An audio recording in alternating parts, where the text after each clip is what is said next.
자, 여러분들 2022년도 세무회계 1급 강의를 하게 된 이제 원광진 세무사입니다. 세무회계 1급은 아무래도 우리 세무사회에서 이제 주관하는 우리 이 세무회계 시험 중에서는 이제 가장 난이도가 높고, 그리고 출제되는 형식이 이제 주관식이에요. 주관식이다 보니까 세무회계 2급까지는 이제 객관식이어가지고 이제 어렴풋식이나 이렇게 찍을 수도 있지만은 주관식 같은 경우는 이제 다 써야 되니까 이제 그게 조금 대비하는데 좀 어렵죠. 이렇게. 자, 그래서 주로 이제 이 계산 문제 위주로 나오다 보니까 계산 문제에 나오는 어떤 출제 경향에 맞춰서 이렇게 공부하셔야 돼요. 왜냐면 내용이 너무 방대해서 그걸 다 하기는 쉽지 않아요, 이게. 그리고 이 이론 문제로 나오는 부분이 이제 국기법, 구세기본법 있죠? 거기하고 이제 지방세법이 이제 이론 문제가 나오는데, 사실 법이라 이게 좀 외워서 써야 되는 그런 또 어려움이 있어요. 그래서 그런 이 과목의 특성이 있으니까 그걸 좀 맞춰서 공부를 하셔야 돼요. 그리고 강조하지만 이건 이제 시험이에요. 시험이다. 그래서 문제에서, 왜냐면 이제 우리가 1년 동안 시험을 보게 되는데 시험 볼 때하고 출제할 때하고 그 사이에 또 개정될 수도 있어요, 이게. 자, 이제 그런 것들은 거의 시험에 나오기 힘들어요, 이게. 그리고 문제에서 가정을 하고 나오는 경우도 있어요. 그러니까 예를 들면 율이 바뀌었는데 이렇게 율을 가정을 해서 나온다, 이런 얘기죠. 그래서 율 바뀌고 이런 거는 그렇게 큰 의미는 없어요, 이게. 시험 문제에서 이제 율이 몇 %다 이렇게 주어지게 되면 거기에 충실하게 풀이를 해주시면 돼요. 그래서 이 율이 바뀌었는데 그거는 어떤 수업 목적상 중요치 않은 거예요, 이게. 그래서 지금 실제 실무에서는 율이 이런데 왜 문제에서 이러냐? 그거는 전혀 이 시험 이 보시는 수험생 입장에서 별로 중요치 않으니까 문제에서 주어지는 대로 그렇게 풀이하시면 돼요. 그리고 개정세법이 이제 반영이 물론 되겠지만 시험에서 물어보는 것은 예전부터 이 기본적인 어떤 원리 있죠, 원리 위주로 이렇게 문제가 나오지, 너무 지엽적인 개정된 사항 가지고 이렇게 막 내기는 쉽지가 않아요, 이게. 그래서 여러분들이 하셔야 될 것은 가장 이 기본적인 구조에 맞춰서 그렇게 공부를 하시면 돼요, 이게. 자, 그 다음에 1부, 2부로 나눠서 이렇게 이 출제가 되는데, 자, 아무래도 가장 기본적인 게 우리가 이 사업자를 상대로 해서 사업자가 이렇게 이제 재화나 용역 있죠?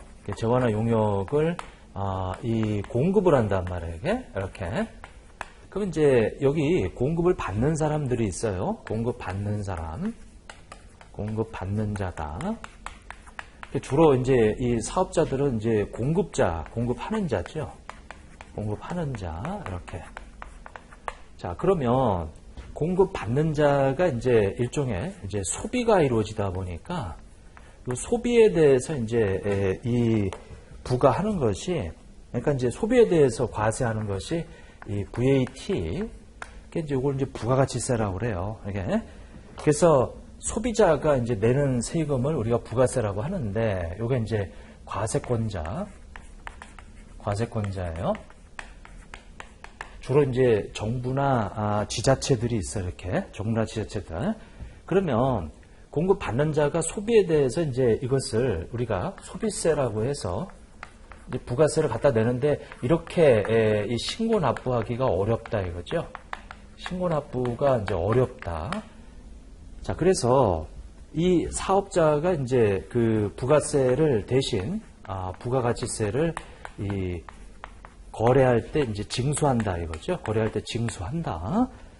그게 사업자가 이 공급자가 공급받는 사람이 내야 될 이 부가세를 대신 띄어다가 이렇게 모아다가 3개월이면 3개월, 6개월이면 6개월, 1년이면 1년 그 기간 단위로 해서 이렇게 신고 납부를 한단 말이에요. 이렇게. 그래서 이렇게 하는 것이 어렵기 때문에, 이게 어렵기 때문에 거꾸로 이제 이렇게 이제 이 징수해서 납부하는 거죠. 그리고 과세권자 입장에서는 이것이 훨씬 더 이 세금이 누락되는 걸 막을 수가 있어서 그렇게 이제 이루어져 있죠.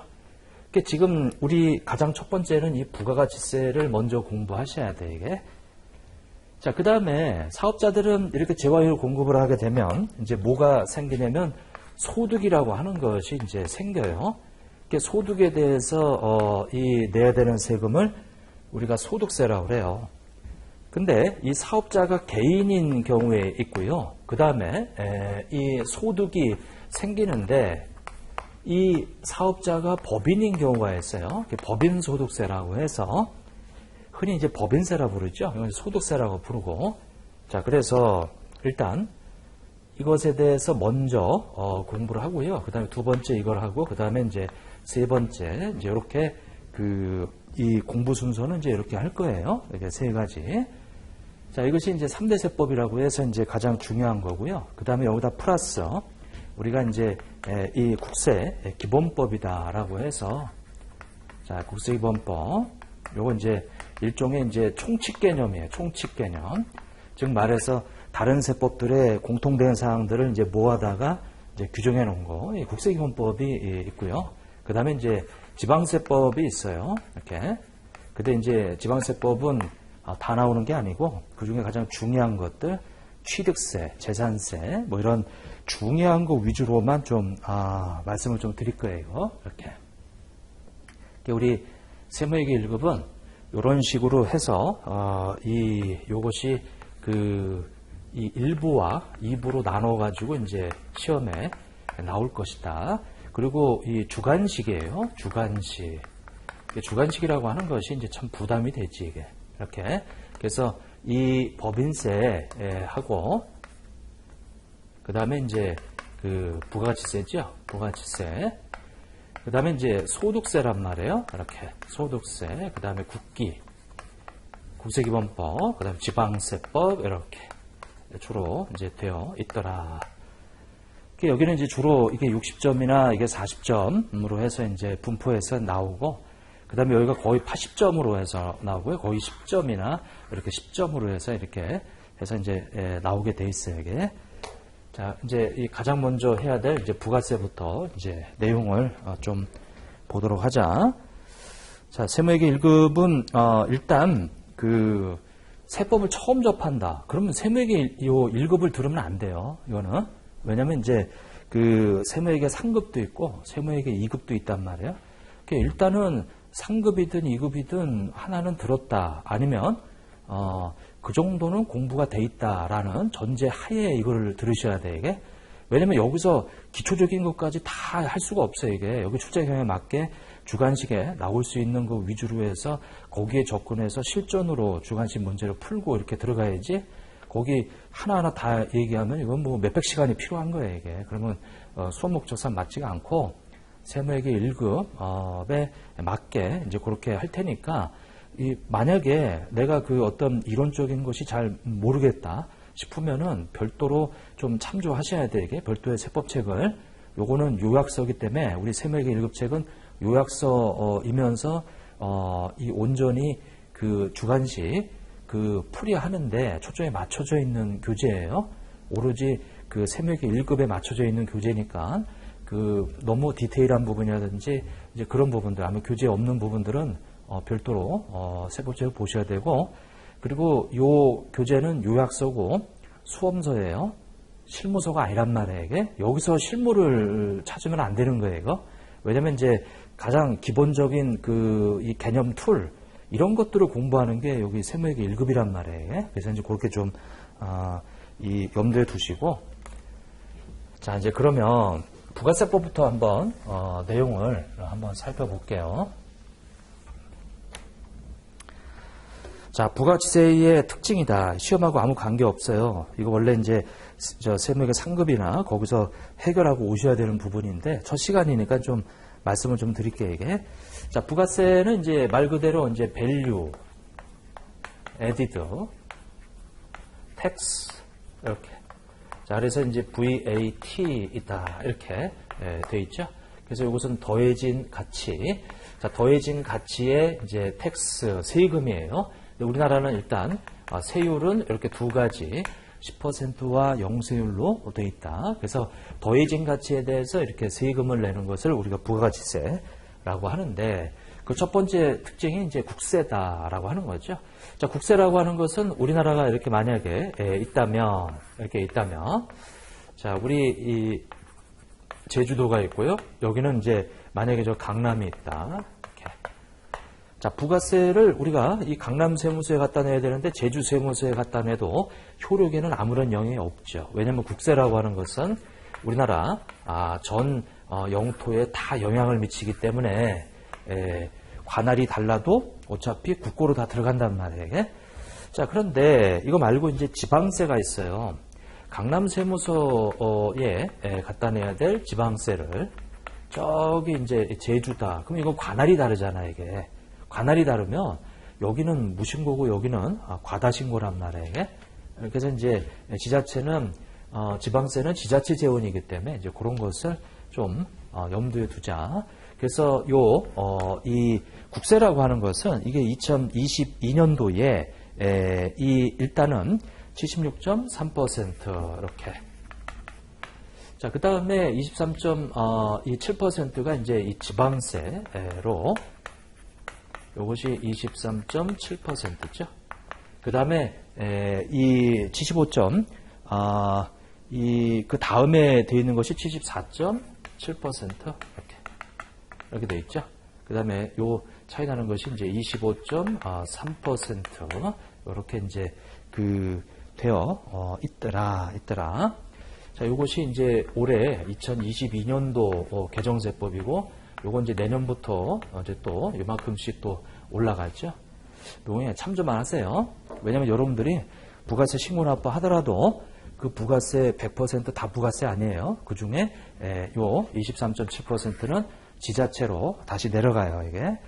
근데 이제 그거를 여러분들은 그냥 이 부가세 명목으로 그냥 신고 납부 들어가지, 나중에 가서는 지방세로 23.7% 재원으로 지자체로 들어간다. 자, 이게 이제 국세와 지방세에 있는데, 이 부가가치세는 2022년도에 76.3%가 여러분들이 납부하는 100%의 76.3%가 이제 이 부가세다. 이제 그렇게만 보시면 되죠. 자, 그 다음에 간접세다라고 하는 거예요. 이제 간접세라고 하는 것은 이제 신고 납부 의무가 있는 사람, 신고 납부자. 자, 이것을 우리가 납세 의무자라고 그래요. 이거 납세 의무자다. 자, 그런데 신고 납부자는 누구로 되어 있냐면 이제 사업자로 되어 있어요. 이렇게. 자, 그런데 이 담세자가 있어요. 자, 담세자는 이제 이 세금을 부담하는 사람이죠. 근데 이 사람이 누구냐면 소비자예요. 이렇게. 소비자다. 근데 그것이 이제 서로 다르다, 이게 다르다. 부가세는. 이걸 우리가 간접세라고 그래. 간접세. 근데 요 신고 납부자하고 이 담세자가 이제 같은 경우가 있는데, 여기는 주로 이제 근로자들 이제 소득자다 이거죠. 소득자. 그럼 소득자가 자기의 소득세를 내게 돼 있어요, 이게. 소득자가. 여기 이제 누구냐면 이제 소득자란 말이에요. 소득자. 이렇게. 근데 요것은 우리가 소득세에 가서 연말정산에서 좀 공부할 거고, 그 다음에 여기는 이제 부가세란 말이에요. 자, 그 다음에 이제 일반 소비세다. 그래서 이 면세로 열거된 거 빼고는 모든 재화 용역에 대해서 과세하게 돼 있어요. 면세로 열거된 거 빼고. 그래서 그렇게 돼 있는데, 그러면 이게 뭔 소리냐면, 자, 재화나 용역. 자, 이것에 이제 공급하는 사람, 요것이 이제 그 사업자가 재화나 용역을 공급하는데, 이게 계속적이고 이 독립적으로 이렇게 이 공급하는 사람을 사업자라고 그래. 이게 사업자. 지금 여기서 말하는 재화 용역은 면세를 제외하고 면세 제외한 재화 용역이란 말이에요. 이게 이렇게. 그리고 면세로 열거된 것은 이거 사실은 면세 사업자라고 그래. 이게. 면세를 제외했다는 얘기는 여기는 이제 과세 사업자라는 얘기예요. 지금 그 일반 소비세는 면세 제외한 모든 재과 영역에 대해서 과세한다. 그러면 그 모든 재과에는 이런 것도 있어요. 술도 있고 담배도 있고. 근데 술과 담배는 이제 우리 국민의 후생과 관련돼 있다고 해서 거기에 대해서 이제 그 술 같은 경우는 이제 주세 있죠, 주세 같은 경우. 맥주 같은 경우는 이제 세금이 거의 72%가 세금이죠. 거의 다 세금 덩어리란 말이에요, 이게 다. 그래서 그 세금을 물고 또 여기다 또 부가세 또 무는 거예요, 이게. 그래서 이제 세금에 세금이 달라붙는 게 이제 이 부가세의 특징이에요, 이거. 자, 그 다음에, 거기 이제 개별 소비세라고 해서 이게 특정재와 용역에 대해서 과세하는 건데, 이게 바로 사치품이죠. 사치품. 골프장 들어갈 때, 개별 소비세 내죠. 이제 입장할 때 내고, 단란주점 들어갈 때도 마찬가지고요. 그러니까 이제 똑같은 맥주더라도 우리 슈퍼에서나 맥주 한 병 사먹는 거하고, 뭐 단란주점이나 이런데 그 유흥업소나 이런데 들어갈 때 맥주값이 다르죠, 이게. 부가세, 세금이 달라붙어 있어서 그래, 이게. 자, 그 다음에 소비지국 과세 원칙이다라고 되어 있는데, 우리나라가 이렇게 있으면 외국에서 수입해 오면은 이제 10% 과세를 해요. 재화의 수입은 과세예요. 이렇게. 물론 면세를 열거된 거 빼고. 자, 그런데 이것은 우리나라에서 소비할 것으로 예상하니까 들어올 때 10% 과세하는 거예요. 근데 만약에 이 소비할 거로 예상하지 않고 이것이 이제 나간다 이거죠. 그러니까 우리나라에 수입해 올 때 부가세를 냈다가 나중에 이것이 이 수출이 된다. 이거 수출이 된다. 근데 부가세는 기본적으로 소비하는 소비세이기 때문에 소비하는 나라에서 이제 세금을 내야 돼요. 그러면 수출하게 되면 우리나라에서 소비하지 않기 때문에 이것은 부가세가 없죠. 다만 과세가 되더라도 이제 부가세가 없게 하는 영세율을 적용한다. 우리나라 부가세는 10%와 영세율로 되어 있죠. 자, 전단계 세액공제법이다라고 이제 되어 있고 물세 되어 있는데 물세를 먼저 할게요. 자, 계속 예를 들은 건데 컴퓨터 한 대를 사면 우리가 부가세까지 포함해서 110만 원 주고 컴퓨터를 한 대 샀다. 근데 여러분들이 가지고 있는 전 재산이 1000만 원이다. 이렇게. 자, 컴퓨터 한 대를 샀는데 거기에 부가세가 10만 원이 들어가 있어요. 근데 여러분들의 재산이 100억이에요. 이렇게. 그러면 1000만 원 가진 사람하고 100억 가진 사람이 똑같은 컴퓨터를 사는데 10만 원의 세금을 부담해. 이게. 즉 말해서 자기 부담 능력하고 전혀 상관없이 물건값의 10%를 무조건 부가세를 내야 돼. 이게. 그러면 실질적으로 이 적게 가진 사람이 100만 원짜리 10만 원 부가세 부담하면은 조세 부담률이 더 커요. 오히려 돈이 더 많은 사람이 컴퓨터 사는데 아무런 부담이 없어. 거기 부가세 내가 내는지도 잘 몰라, 이거. 이렇게. 자, 그래서 이것은 세금의 역할은 부담 능력이 더 많은 사람이 세금을 더 많이 내야 되는데 이거는 물건에 대해서 세금을 내다 보니까 물건 사는 사람이 부담 능력이 크든 작든 무조건 똑같은 세금을 부담해야 돼, 이게. 그러니까 상대적으로 이 부담하는 이 세금 부담들이 여기다 커져 버린단 말이에요. 그러니까 지금 여기를 일반적으로 우리가 서민이라고 한다면 이 서민들이 주로 이용하는 곳에다가 부가세를 포기해 놨어요, 이게. VAT를 포기해 놨다.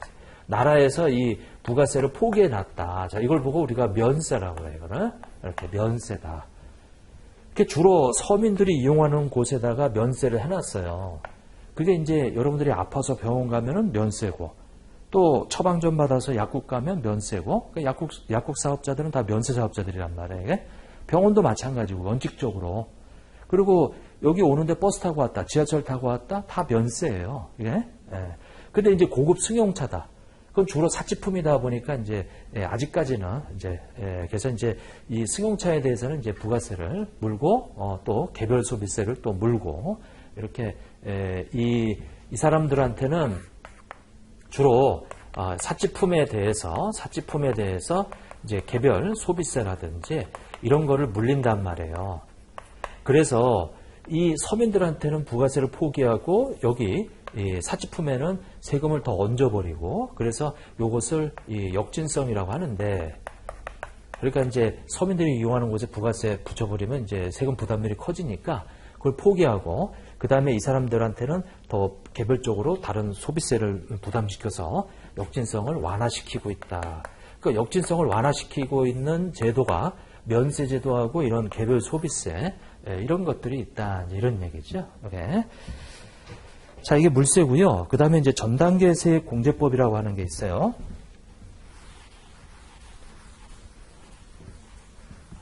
자, 이제 전단계 세액 공제법, 이거 다 아시는 내용인데, 이건 뭐, 세무회계 상급에서부터 나오는 얘기라. 자, 일단, 제조업자가 이렇게 있어요. 제조업자가 있고요.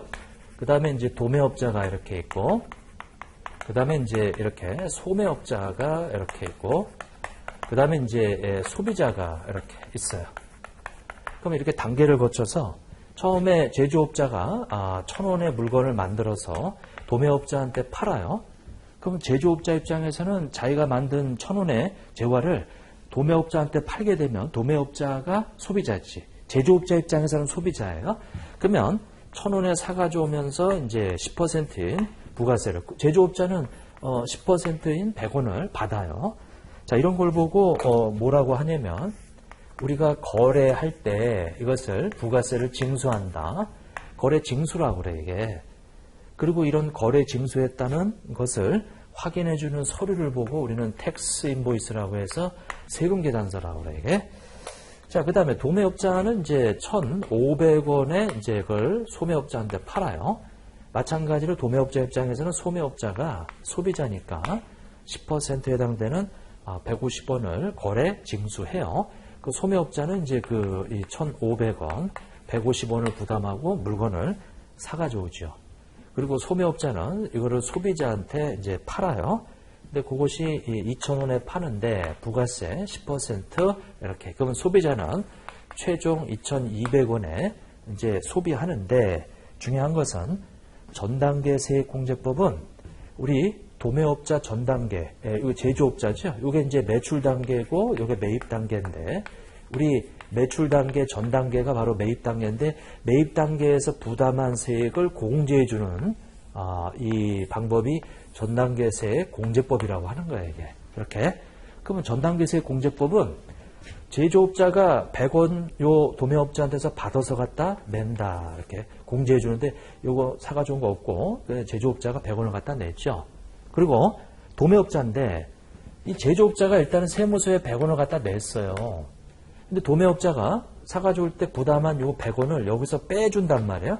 안 빼주면 여기 100원 갖다 냈는데 요걸 안 빼주게 되면 이중과세가 된단 말이에요. 그래서 이중과세를 막기 위해서 요걸 빼주는데 그러면 50원을 갖다 내요.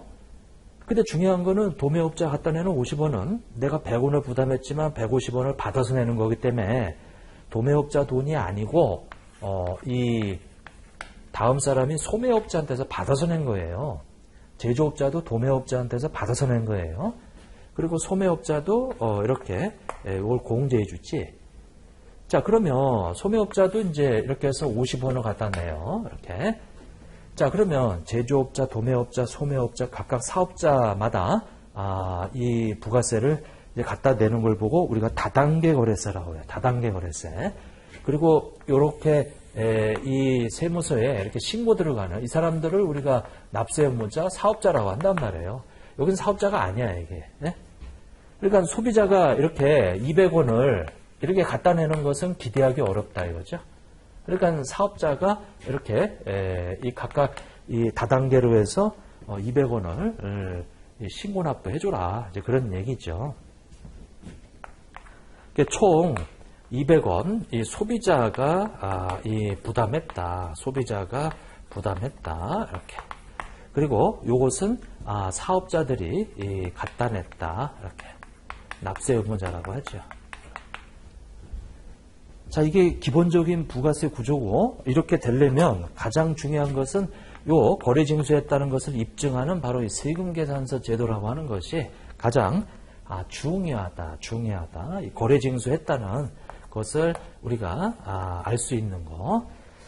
자, 다만 사업자들 간에 요 100원이라고 하는 거, 이거 내가 부담한 거를 공제받으려면 신고가 들어가야죠. 그래서 이렇게 100원을 공제를 받아야 돼요.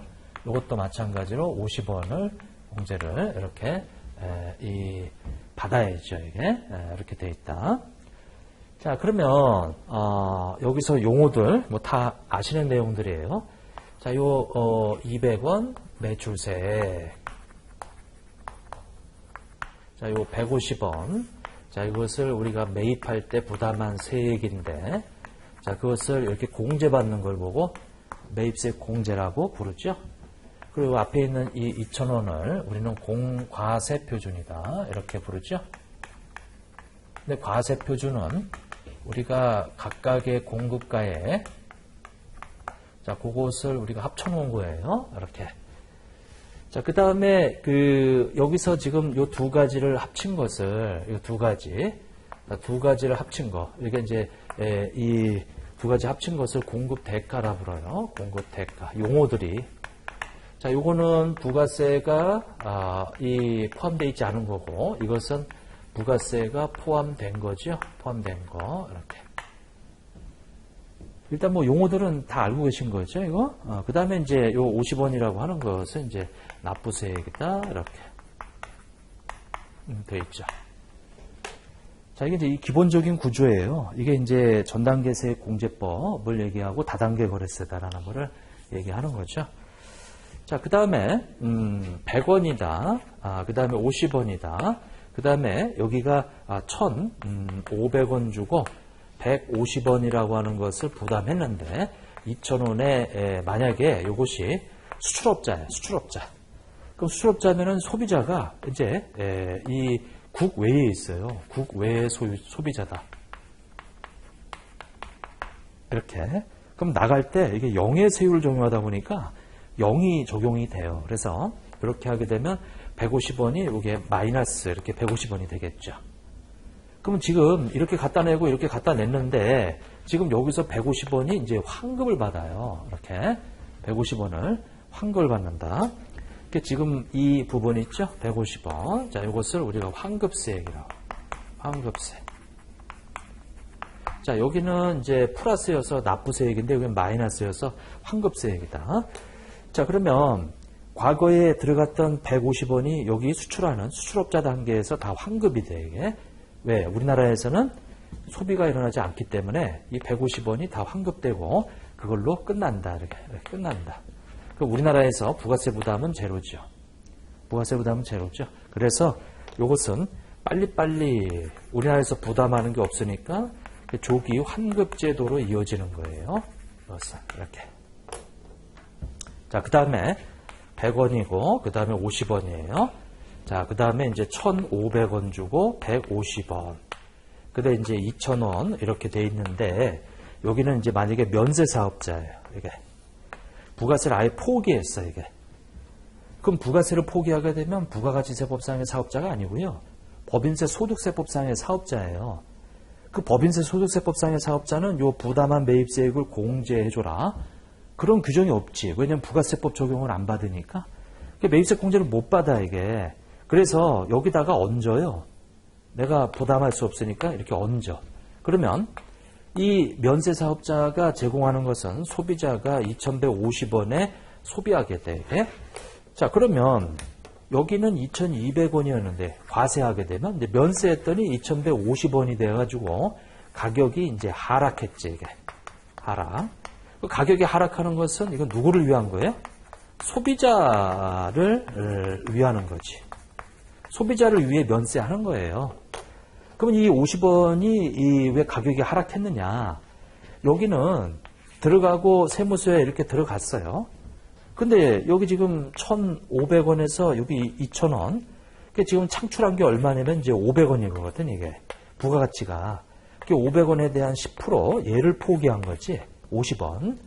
그러니까 면세 사업자가 창출하는 재화 용역에 대한 그 부가가치, 그걸 포기하는 거지 과거에 이미 창출한 것을 과세되는 것을 포기하는 게 아니다. 여기 영세율은 과거에 부가가치 창출해서 세무서에 들어갔는데 이것이 외국으로 수출하게 되면 우리나라에서 소비하는 게 없으니까 그래서 다 환급을 해주는데 여기는 우리나라에서 소비가 이루어지는데 과거에 과세됐던 것은 국고로 들어가고요. 150원은 그리고 면세사업자 단계에서 창출한 요 50원의 부가가치만, 이 부가가치세만 포기하는 거다. 그래서 이 가격이 이제 이렇게 하락했죠. 자, 일단 과세업자, 수출업자, 그 다음에 이제 면세사업자의 모습을 좀 봐주시라. 자, 이제 그렇게 됐고요. 그 다음에 이제 세금계산서 있고, 넘어가시죠. 여기는 시험하고 관계없어요. 첫 시간이니까 좀 본거예요, 지금. 부가세 특징이다라고 해가지고. 그래서 다시 한번 보면 국세다, 그 다음에 간접세다, 그 다음에 일반 소비세다, 물세다, 전단계 세액공제법이다, 다단계 거래세다, 소비지국 과세원칙이다. 자, 이게 세무 2급이나 세무 3급에서는 이제 이 객관식으로 나와요. 이게 시험에.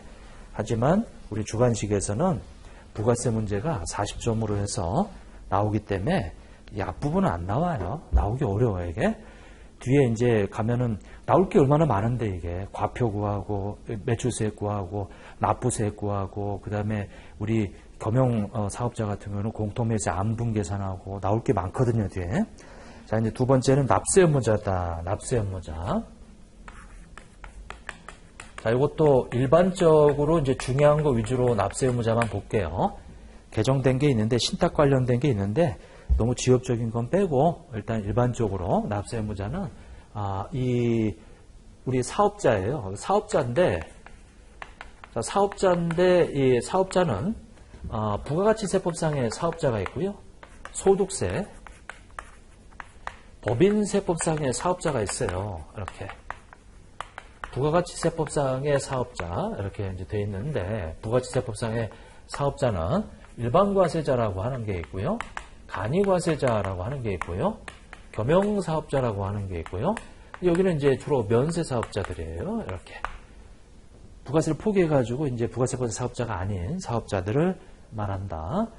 자, 그러면 여기 이제 주로 이제 과세되는 거예요. 과세되는 거. 이렇게. 여기 지금 일반인데 과세되는 법인은 무조건 일반과세자예요. 그 다음에 이제 간이과세인데 요거 이제 배제, 간이과세, 배제 규정, 이렇게. 배제 규정 적용하거나 아니면 우리 이 8천만 원 초과, 이 8천만 원 이상 되는 이제 개인사업자, 이렇게. 그리고 이제 이 간이과세자라고 되어 있죠. 근데 여기는 우리 이 4,800만 원, 그 다음에 이 8,000만 원인 개인사업자하고, 그 다음에 이 4,800만 원 미만인 개인사업자, 뭐 이렇게 있죠. 간이과세. 자, 근데 여기는 이제 겸용이라고 하는 것은 과세와 면세를 같이 하는 이 사업자를 말하는 거예요. 이렇게. 과세, 그 다음에 면세 같이 하는 사업자들 많아요. 주변에. 뭐, 버스도 그렇고, 지하철도 그렇고, 다 겸용사업자죠. 왜? 버스나 지하철은 기본적으로 면세지만, 거기에 보면은 광고가 붙어 있어요. 광고 수입은 다 과세란 말이에요. 이게. 이렇게 돼 있고, 약국에 가면은 이제 처방전, 면세죠. 근데 이제 옆에 여러분들이 영양제 사 먹고 싶으면 영양제는 이제 상품이란 말이에요. 그건 과세에게. 병원도 면세죠. 근데 병원에 가면 피부과 같은 데 가면은 이제 이런 화장품 같은 것도 팔아요. 그런 거는 이제 과세란 말이에요. 이게. 이런 것도 있고. 자, 아무튼 겸용사업자 많이 있죠. 이렇게. 자, 그러면 일단 우리 이 일반과세자들은 기본적으로 이거 세금계산서를 발행해야 돼, 이게.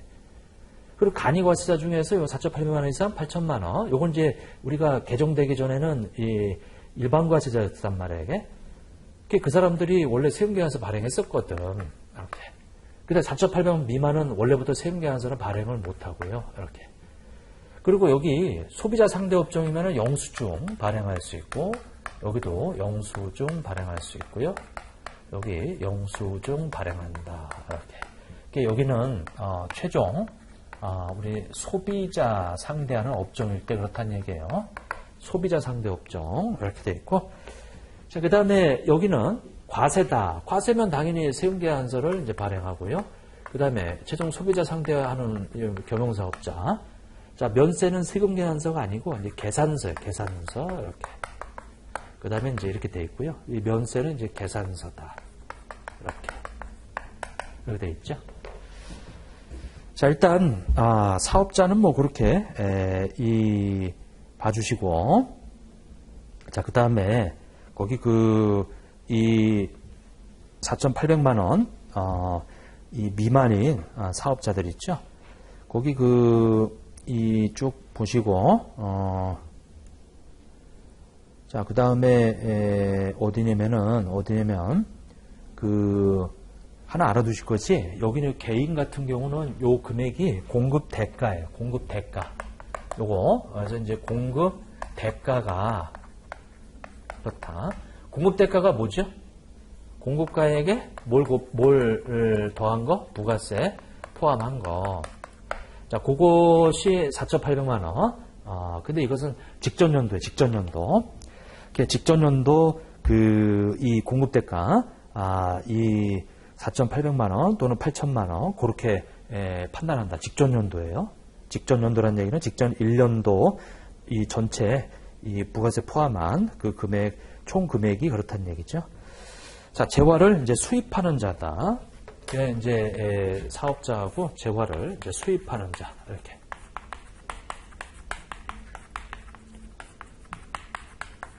수입하는 자란 얘기는 사업자도 들어가고 비사업자도 들어간다. 이렇게. 다 들어갔지.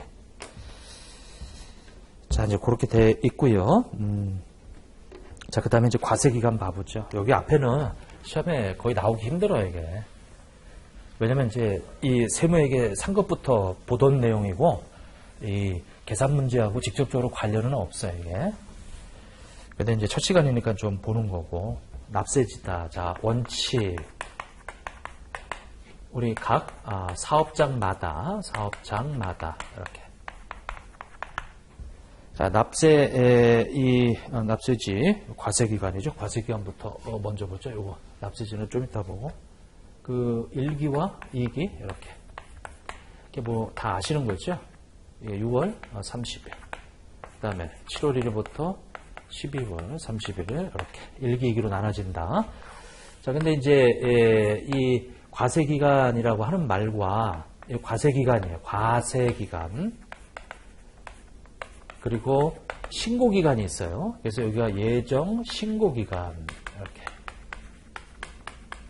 확정 이 신고기간, 예정 신고기간, 그 다음에 확정 신고기간 이렇게. 신고기간하고 과세기간은 달라요.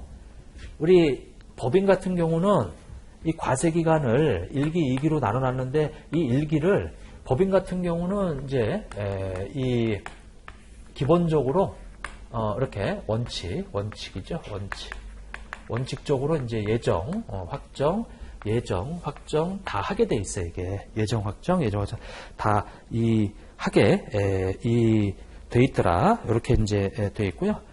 그 다음에 이제 예외로 이게 이제 좀 이 영세한 법인 같은 경우는 우리 예정을 안 해요. 이제 이 예정 고지 될 수 있어요. 이렇게. 그리고 이제 이렇게 돼 있고요. 마찬가지고 이렇게. 자, 그 다음에 이제 개인이다. 개인. 자, 개인은 이제 이 원칙이 우리 예정 때는 무조건 안 하고요. 원칙이. 그래서 이것도 마찬가지로 예정 고지서가 날라오고 이제 이렇게 돼 있지. 이렇게. 원칙이. 그리고 예외로 요건 이제 예외는 이제 주로 이제 간이과세자예요.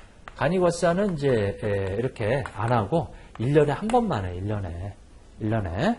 그리고 여기 예정 부과를 하죠. 예정 부과를 한다. 이렇게. 예정 부과를 한다. 이렇게 요 예정 고지한다. 예정 고지한다. 여기도 영세한 법인 같은 경우는 이제 예정 고지를 하죠. 이렇게. 자, 돼 있어요. 원칙은 법인 같은 경우는 1년에 4번 다 하는 거예요. 개인은 1년에 2번 하는 거예요. 이게. 근데 이제 간이과세는 1년에 한 번 한다. 이것이 1월 1일부터 12월 31일을 얘기하는 거예요. 요것은 1월 1일부터 6월 30일을 얘기하는 거였지. 요거는 이제 기납부세액으로 빼줄 거예요. 이것도 마찬가지로 7월 1일부터 이제 우리 12월 31일을 얘기하는 거다. 자, 그렇게 좀 봐주시고, 이제 개업하는 경우는, 개업하게 되면, 만약에 2월 1일 날 개업했다 그러면, 그 2월 1일부터, 개인 같은 경우는 이제 6월 30일이 되고요. 법인 같은 경우는 2월 1일부터 우리 그 3월 31일이 되겠지, 이게. 신고기간이. 자, 그 다음에 폐업. 그러면 과세기한 개시일, 즉, 상반기다 그러면 1월 1일 날, 에서부터 폐업일이면은 만약에 3월 5일이다. 3월 5일까지죠. 이렇게. 자, 간이과세는 1년으로 돼 있고요. 과세 유형이 변형되는데, 요게 개인 같은 경우는 이 일반과세자하고 간이과세자가 왔다 갔다 한단 말이에요. 이게. 자, 그러면 일단은 8천만 원 미만일 때, 이 기본적으로 이렇게 있으면, 자, 이렇게 한번 봐볼게요. 자, 여기가 2021년, 2022년, 2023년, 2024년이다. 이렇게 만약에 한번 봐볼게요. 이렇게 나눠봤을 때. 자, 처음에 우리가 간이로 이제 시작을 했어요. 그러면 이제 이게 간이죠. 간이. 간이는 이제 요 1년이 과세기간이어서 1월 25일 날 이제 신고가 들어가요. 그러면 1월 25일 날 신고 들어왔을 때, 요 1년 동안에, 이 공급 대가가 만약에 1억 원이다. 그게 요때 확인이 된단 말이에요. 그러면 어쩔 수 없이 요건 벌써 25일이 지나갔으니까 이 6개월은 간이로 가고요. 다음 연도 요 7월 1일부터 이제 일반으로 바뀌는 거예요. 왜냐면 이제 8천만 원 이상이잖아요, 이게. 그래서 바뀌는 거예요. 그러면 이제 일반 과세자가 이제 요것에 대해서 일반 과세 신고를 요때 1월 25일 날 들어가게 되면, 그러면 요 1년의 공급 대가가 이제 확인이 됐지. 근데 그게 얼마냐면 이제 7천만 원이에요. 이렇게 7천만 원이다. 그러면 7천만 원인데 그게 확인되는 게 이게 1월 25일이니까 여기 이 일기는 일반으로 가는 거지. 이게 일반으로. 자, 그 다음에 이제 이게 간이로 바뀌는 거예요. 이렇게. 그래서 그 다음 연도 또 1월 25일 날 요 1년 동안의 공급 대가가 이 1억 5천이다. 이렇게 돼 있다라고 하게 되면 또 마찬가지로 이제 이 일반으로 이렇게 이제 바뀌는 거지. 즉 말해서 이 개인 사업자들은 일반과 간이를 왔다 갔다 하는데 그것이 다음 연도 항상 2기부터 이렇게 2기부터 바뀐다. 다음 연도 2기부터 바뀐다 이거죠. 2기부터 바뀐다. 근데 간이었던 사업자가 일반으로 바뀌게 되면 1월 2일부터 6월 30일까지는 간이로 신고 들어가는 거예요. 이렇게. 그리고 일반이었다가 간이로 바뀌게 되면 간이로 이 일반이었다가 이제 간이로 바뀌게 되면 이 말한 대로 이제 요거 이 7월 1일부터 요 12월 30일 요게 간이가 됐지. 자, 간이었다가 이제 일반으로 이렇게 바뀐다라고 하게 되면 1월 1일부터 6월 30일까지가 이제 간이로 신고 들어가는 거고요. 그 다음에 일반이었다가 이제 이것이 간이가 이렇게 되면 7월 1일부터 이제 6월 30일이 간이가 되겠다. 이제 이런 얘기죠. 이렇게. 그러니까 일반이었다가 이제 이게 간이로 바뀌면 7월 1일부터 10월 30일이 간이가 된단 말이에요. 거기 과세유형 변형 그렇게 좀 봐주시고. 자, 간이과세 포기할 수 있어요. 간이과세는 세무계산서를 발행할 수 없다 보니까 물론 4,800만 원 미만자를 말하는 거예요. 4,800만 원 이상인 사람은 세무계산서 원래대로 발행하니까 간이과세 포기를 만약에 한다라고 하게 되면 포기하고자 하는 월에 말일 날 만약에 3월부터 3월 1일부터 일반과세자 하고 싶다 그러면 바로 그 전달 말일까지 이 간이과세 포기신고서를 제출하면 돼요.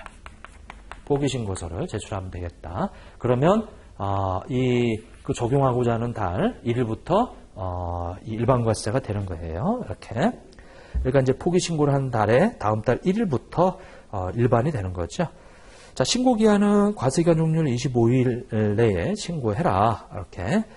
자, 그 다음에 이제 폐업을 하게 되면 폐업일이 속하는 달에 다음 달 25일까지 해라. 그러니까 2월 1일 날 폐업하든 2월 28일 날 폐업하든 다 폐업 신고는 폐업에 대한 부가세 신고는 3월 25일이 되는 거예요. 자, 그렇게 좀 봐주시고, 자, 그 다음에 납세지.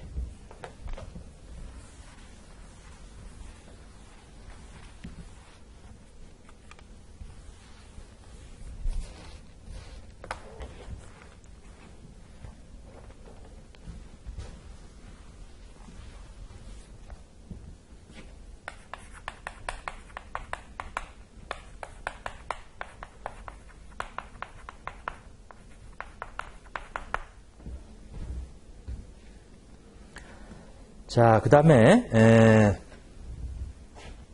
납세지. 자, 이것을 원칙이다. 원칙. 여기다 쓸게요. 원칙이다. 각 사업장마다 이 납부하도록 돼 있어요, 이게. 그래서 일단은 사업자 등록도 마찬가지고요. 거기 이제 규제 있으니까 그걸로 좀 봐보시죠. 그리고 부가세 신고, 이 신고도 마찬가지고. 그 다음에 이제 납부 있죠, 납부. 그 다음에 환급. 이런 것도 다 각 사업장마다 이렇게. 그 다음에 수행기한서 발급도 각 사업장마다 이렇게 다 하도록 돼 있어요. 이게 원칙이지. 근데 이제 예외로 이제 이 주사업장 총괄 납부 이렇게 총괄 납부라고 하는 게 있고요. 그 다음에 이제 사업자 단위 과세제도 이렇게 라고 하는 게 있죠. 지금 그 각 사업장마다 이렇게 주사업장 총괄 납부는 사업자 등록을 우리가 좌동이에요. 이렇게 여기도 있죠. 그 다음에 이제 또 마찬가지로 좌동이고 이렇게. 근데 이 납부환급은 이제 주사업장에서 하도록 되어 있다. 자, 세무기한서 발급은 이제 좌동이고요. 그래서 우리 주사업장 총괄 납부는 이제 요게 예외예요. 요게. 납부환급이 예외다. 이렇게. 총괄 납부를 신청하게 되면 저게 예외예요. 자, 그런데 이제 사업자 단위, 장 단위가 아니고, 그러면 이거는 다 이 주사업장에서 사업자 등록도 하고요. 부가세 신고도 주사업장에서 하고요. 납부환급도 주사업장에서 하고, 세금계산서도 주사업장에서 하는 거예요. 다 예외지. 이거는 다 예외다. 이렇게 되어 있어요.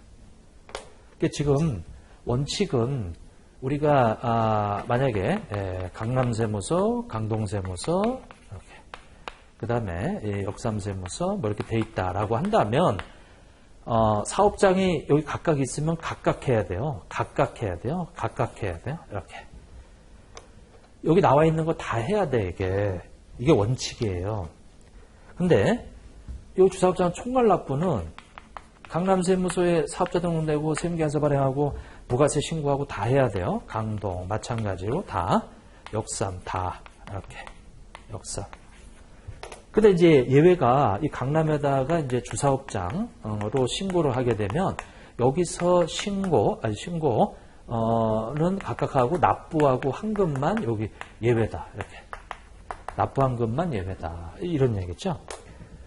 그 다음에 이제 사업자 단위 과세제도는 이제 강남에 사업장이 있고 강동에 사업장이 있고 역삼에 사업장이 있는데 사업자 등록을 안 하고요. 여기서 다 이 예외다. 이렇게 여기를 주사업장으로 해서 여기에다가 사업자 등록도 하고 세금계산서 발급도 하고 신고도 하고 납부도 하고 다 한다 이거죠. 다 예외 이렇게. 자, 그리고 이 예외는 이 개시일 전 20일 전에 해야 돼요. 20일 전에 해야 된다는 얘기는 6월 10일, 그 다음에 12월 11일까지 이 주사업장 총괄납부 우리가 신청한다. 이렇게 신청한다. 그래서 승인사항은 아니고요. 신청사항이다. 이렇게. 자, 그리고 포기 신청서를 제출해야 된다. 이렇게 다 똑같죠. 그래서 그 뒤에 있는 내용들 그렇게 좀 봐주시고, 그리고 이제 직매장이라고 되어 있는데 직매장은 판매 시설을 갖춘 곳이에요. 직매장. 그래서 직매장은 사업장에 해당이 돼요. 자, 근데 하치장이 있어요. 자, 하치장과 임시 우리 사업장이 있는데, 자, 일단 여기는 사업장이 아니다. 이렇게. 우리 하치장하고 임시사업장은 사업장이 아니다. 그리고 하치장은 보관장소예요. 보관장소. 이렇게. 보관장소. 그리고 이제 임시사업장은 무슨 경기대회나 박람회 잠깐 행사 개최하고 그리고 접는 곳인데, 거기는 그 사업장이 아니다. 근데 만약에 거기서 뭔가 재화용이 공급이 됐으면 기존 사업장에서 공급한 걸로 해서 거기서 세운계약서 발행하시면 되는 거예요.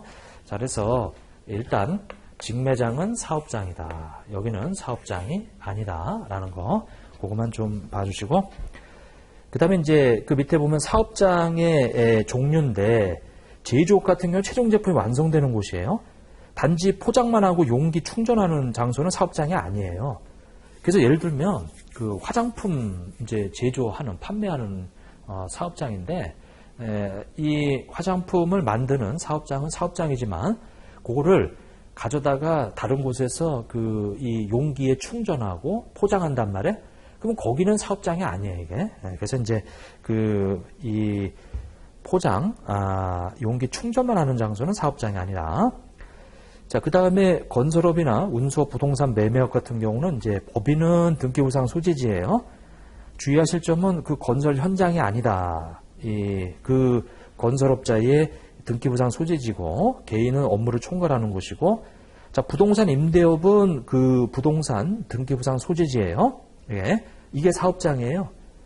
그게 만약에 우리나라 사업자가 외국의 부동산을 취득해서 거기서 만약에 부동산을 임대해 준다? 그러면 사업장이 그 부동산 소재지이기 때문에, 그러면 이 우리나라 영토에 있는 게 아니란 말이에요, 이 사업장이. 그래서 과세를 안 해요. 부가세 과세를 안 한다. 이렇게. 자, 그런데 건설업 같은 경우는 건설 현장이 국외에 있어요?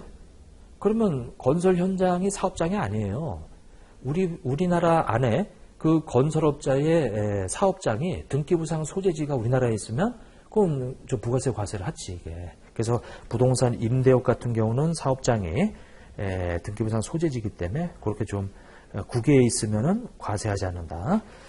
자, 그 정도만 체크하시고, 비교란에 거기 주사업장 총괄납부나 사업자 단위 과세제도 그것도 좀 참조를 좀 해주시고, 자, 그 다음에 이제 기출문제인데, 이거는 예전에 한번 나왔어요. 이거 관련해가지고.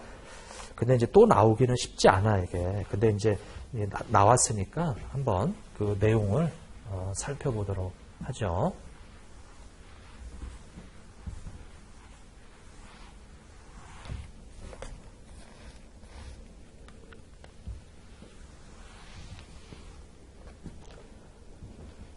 자, 가구업에 종사하는 일반 과세자 안다로는 청주에 공장을 두고, 자, 청주에 공장이 있네요.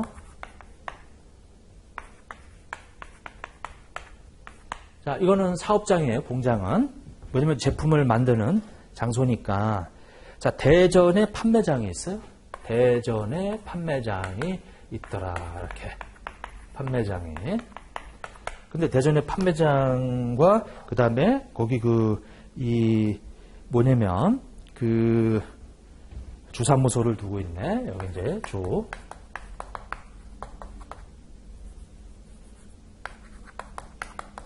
만약에 문제에서 총괄납부면 이제 여기가 주사무소로 이제 신고 들어간 곳이에요.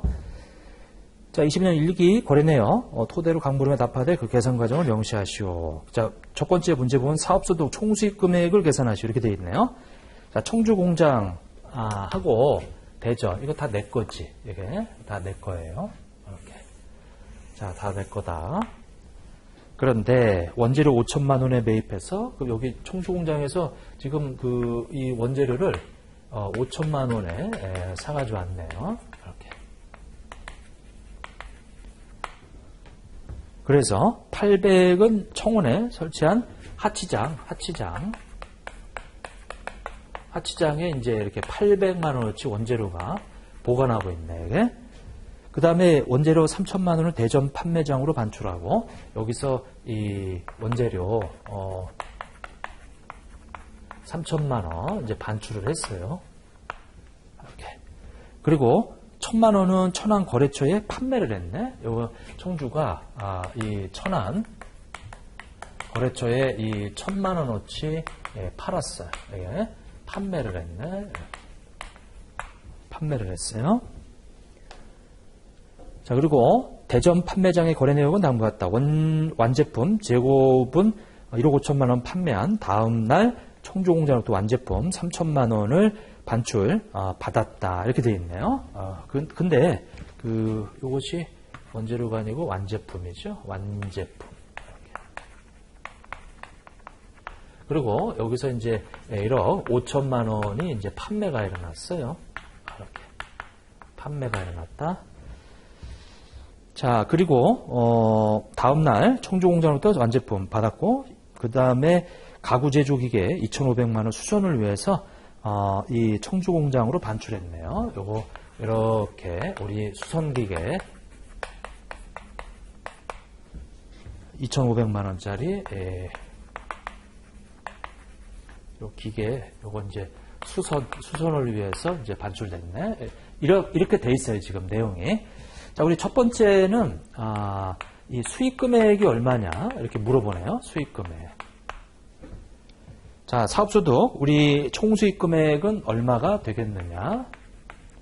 자, 여기 청주에서 팔은 것이 여기 지금 1번인데 요거 이제 팔은 거잖아요. 이것도 팔은 거죠. 요건 우리 다 그 사업자 안에서 이제 발생한 거니까 청주에서 팔은 게 1,000만 원의 이 수입이 있고 그 다음에 저 대전에서 1억 5천만 원에 결국은 이 수익 금액이라고 하는 것은 사업자가 이제 팔아가지고 얻은 소득인데 이것이 1억 6천만 원이 되겠다.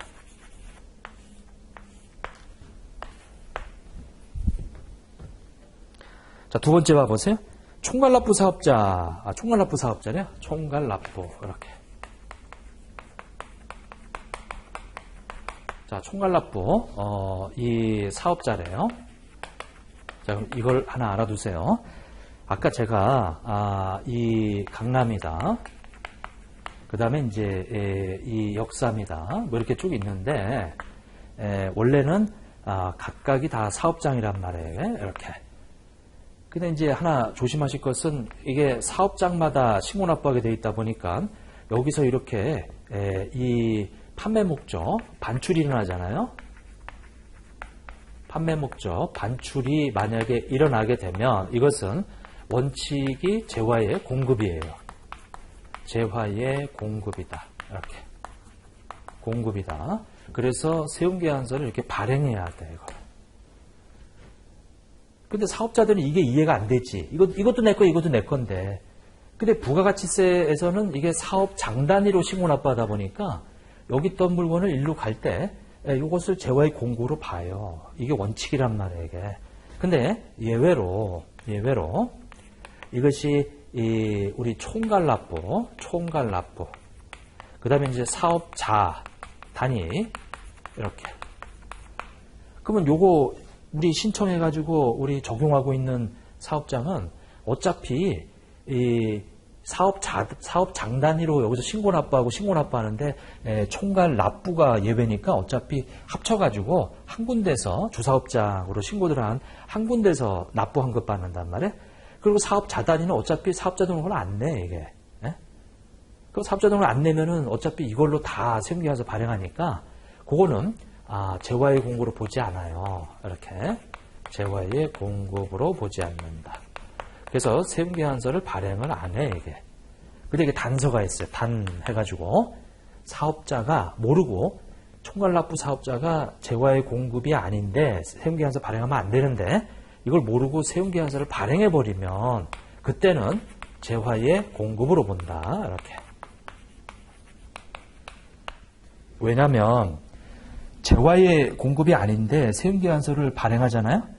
그럼 이건 사실과 다른 세운기한서예요. 재화의 공급이 아닌데 발행했으니까. 그래서 가산세 문제가 발생하니까 그때는 다시 재화의 공급으로 본다. 이렇게 돼 있어요.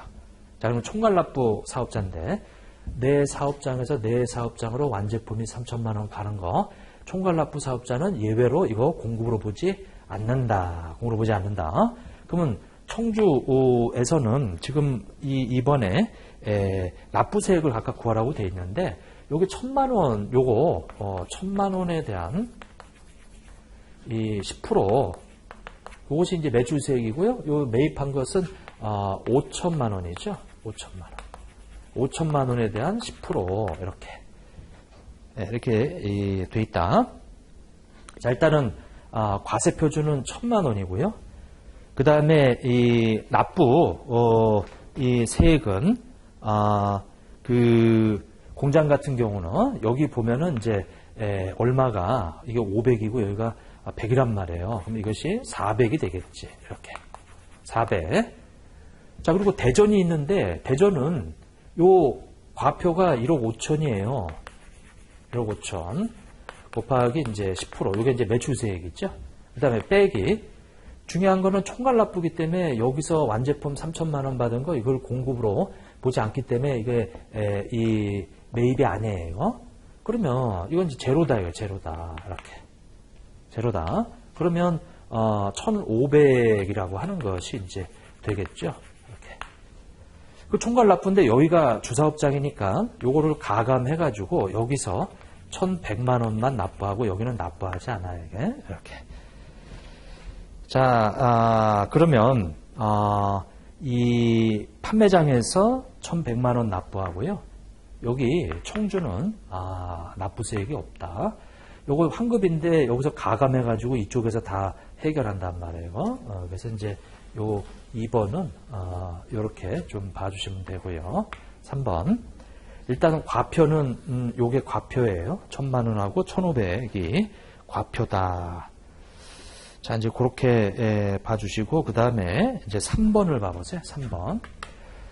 자, 세 번째 보면은 사업자 단위과세 사업자인 경우 과세표준과 부가가치세, 납부세액을 각각 구하라. 그러면 여기는 사업자단위예요. 사업자단위. 근데 사업자단위는 주사무소인 대전에서만 그 사업자 등록을 내니까 여기는 없지, 제로지, 그냥. 근데 여기 이 대전에서는 이거 합쳐가지고 이 과표를 우리가 이 1,000만 원하고 그 다음에 이제 이 1억 5천이에요. 이걸 합쳐서 이렇게 10%의 매출세, 그 다음에 매입세액은 저기 원재료 5천만 원 이렇게 해서 10%다. 이렇게 되겠지. 그리고 이거는 우리가 수선을 위해서 반출한 것은 대상이 아니고요. 반드시 판매 목적일 때, 이 완제품은 판매 목적으로 가는 것이 재화의 공급이라고 그랬어요. 아까 판매 목적 반출되는 거. 기계는 수선 목적이니까 이건 이렇게 가는 것은 과세되지 않아요. 그리고 이거는 사업장이 아니니까 또 과세되지 않고, 이렇게. 자, 그래서 이것이 대전에서 이 1,600에서 500을 빼게 되면은 1,100이다. 이렇게 되겠네요. 사업차 단위 과세 이 제도일 때는 공장은 과표도 안 잡히고 납부세액도 안 잡혀요. 판매장에서 다 한 군데서 합쳐서 여기 이제 따로따로 신고 들어가고 하는데 납부만 여기서 합쳐가지고 하는 거고 여기는 신고도 안 들어가 이게 여기서 합쳐서 들어가 이게 이렇게. 자, 그다음에 이제 네 번째 봐볼게요. 자, 총괄납부 사업자 또는 사업자 단위 과세 사업자가 아니래 이게. 그러면 이제 청주가 있고요. 그 다음에 이제 대전이 이렇게 있는데 요거는 좀 과표하고 좀 나눠볼게. 과표, 과세표준. 자, 우리 이 총괄납부 사업자 단위 다 아니래요. 그러면 청주는 저 1,000만 원이라고 하는 것이 이제 과표에다가 플러스 우리 요 완제품 3,000만 원 있죠? 이것도 과표에 들어가야 돼. 3,000만 원도 과표에 들어가더라. 그래서 합쳐가지고 4,000만 원이라고 하는 것이 이제 되겠죠. 그리고 대전은 이제 1억 5천만 원이 이 되고요. 이렇게 됐죠. 자, 그 다음에 이 납부세액인데 납부세액은 여기다가 이렇게 좀 해서 우리 이 4천만 원에 대한 이 10% 그 다음에 빼기 5천만 원에 대한 10% 매입세 공제를 받죠. 그러면 이것이 100만 원 이렇게 될 것이고, 그 다음에 요게 1억 5천이 이제 과표인데 거기에 이제 10%인데 중요한 거는 이제 이 청주로부터 이 3천만 원이 재화의 공급이니까 이제 대전 입장에서는 매입이에요. 그 3천만 원에 대한 10% 이렇게 되겠죠. 그래서 요것이 1,500이고 요것이 300이에요. 그러면 1,200 이렇게 되겠다. 자, 그래서 4번 이 과세표준은 공장은 4천이고 판매장은 1억 5천이다. 그 다음에 이제 납부세액은 공장은 이제 100만 원이 환급이고요. 판매장은 1,200만 원이 납부다라고 하는 거죠. 그렇게만 좀 봐주시고. 자, 그래서 여기 앞부분은 거의 시험에 안 나오는데 요거 하나 좀 비교하는 것만 좀 해놓으세요. 자, 그 다음에 이제 사업자 등록인데 원칙은 개시일로부터 사업 개시일로부터 20일 내에 해라 이렇게. 단 개시일 전에도 할 수 있죠. 개시일 전에도 가능하다. 사업자 등록은 이렇게 돼 있죠. 자, 그 다음에 사업자 등록증을 교부하는 것은 이제 이 신청일로부터 2일 걸리고요. 5일 연장 가능하고, 만약에 여기에는 토일, 일요일 또는 이 근로자의 날 제외되고요. 이렇게. 그리고 직권으로 등록할 수도 있고 거부도 할 수 있고, 그 다음에 이 관련 제재가 있는데 원칙은 사업자 등록을 만약에 20일 내에 안 내면은 원칙은 매입세 불공제예요. 근데 예외. 그 예외는 알고 계셔야 돼요. 요거는 이제 시험하고 엮어서 나올 수 있어요. 이게. 그 예외가 뭐냐면 공급 시기가 속하는 과세 기간이 끝난 후 20일 이내에 등록 신청한 경우 등록 신청일부터 그 공급 시기가 속하는 과세 기간 이 기산일까지 역산한 기간 내의 것은 공제가 되고요. 그 다음에 그 대신 가산세 물어야 돼 이거. 그러니까 만약에 이렇게 쭉 있으면 1월 1일이고요. 이게 이 6월 30일이고요. 그 다음에 2월 1일이에요. 만약 이때 개시했어요 이렇게. 그러면 이제 20일이니까 이제 2월 21일까지는 사업자 등록을 신청을 해야 돼요. 이렇게. 신청을 안 했어요, 이거. 자, 신청을 하게 되면 이거 원칙적으로 신청한 거니까 뭐 가산세 없이 정상적인 거죠. 신청을 안 했어요, 이게. 근데 안 했는데 아무리 못해도 요 7월 20일까지는, 그러니까 요 종료일로부터 요 20일 내까지는 신청을 해라. 이렇게 신청을 해라. 그러면 이 신청을 하게 되면 요 과세 기간 이 속하는 요거 다 매입세 공제해줄게. 이렇게. 거기 그 원칙을 안 해주는데 공급 시기가 속하는 과세가 끝난 후 20일 이내에 등록을 신청을 하게 되면 신청일로부터 이 공급 시기가 요 20일 날 신청했으면 신청일로부터 이 역산해서 그 공급 시기가 속하는 과세기간 개시일 이 기산일까지 과세기간 기산일까지 역산한 기간 내에 만약에 뭐 받은 거 있으면 요거 아마 주민번호로 받았을 거예요. 사업자 등록이 없으니까 그 매입세 공제 해줄게 이렇게. 다만 사업 개시했죠. 개시했으면 거기서 사업자 등록 신청일 바로 전날까지 생긴 요 공급가액 있죠. 요 공급가액. 자, 그 공급가액의 1%는 이제 이 미등록 가산세 물어야 돼요. 자, 미등록 가산세 사업 개시일로부터 등록을 신청한 날이 직전일까지 바로 전날까지 이 생긴 공급가액의 1%는 가산세를 물어라. 이게 자기가 사업자 등록을 안 내거나 타인 명의로 한 것도 당연히 물어야죠. 그리고 별도로 조세범 처벌법으로 이제 고발될 수도 있어요. 조세범 처벌법에 따라서. 세 가지. 원칙은 매입세 불공제다. 제재가. 자, 사업자 등록을 안 하게 되면은 일단은 원칙이 매입세 뭐예요? 안 해줘요. 매입세 불공제다. 이렇게. 불공제다. 그리고 가산세 물어야 된다. 그 다음에 조세범, 처벌, 조세범으로 처벌받을 수 있다라고 하는 거죠. 사업자는 안 내게 되면. 자, 이제 그 정도만 보시고, 뭐, 시험하고 별로 관계가 없어요. 그냥, 우리가 이런 쪽으로 좀 알고요. 다만, 요거는 알아두셔야 돼, 이게. 내가 만약에 사업 개시로부터 20일 내에 신청을 안 해가지고, 그 과세기간 종료일로부터 20일 내까지 만약에 신청을 하게 되면, 그 소급해서 과세기간 기산이에요. 우리가 이제 1월 1일부터 이제 요 과세기간인데, 그때부터 받은 주민번호로 받았겠죠, 아마도? 사업자 등록증이 없으니까, 이제 그 매입세 공제 해줄게. 다만 개시일로부터 이 신청이 바로 전날까지 발생한 이 공급가액, 즉 매출이 발생했으며 그것에 대한 1%는 이 미등록가산세를 물어라. 이렇게 돼 있다. 자, 이제 그 내용 좀 봐주시고요. 사업자 등록을 정정하는 것은 바로 당일날 해주는 거, 이름 바꾸는 거 있죠. 그리고 신고일로부터 2일이다라고 해서 나와 있는 건데 이건 참조만 좀 해주세요. 이게.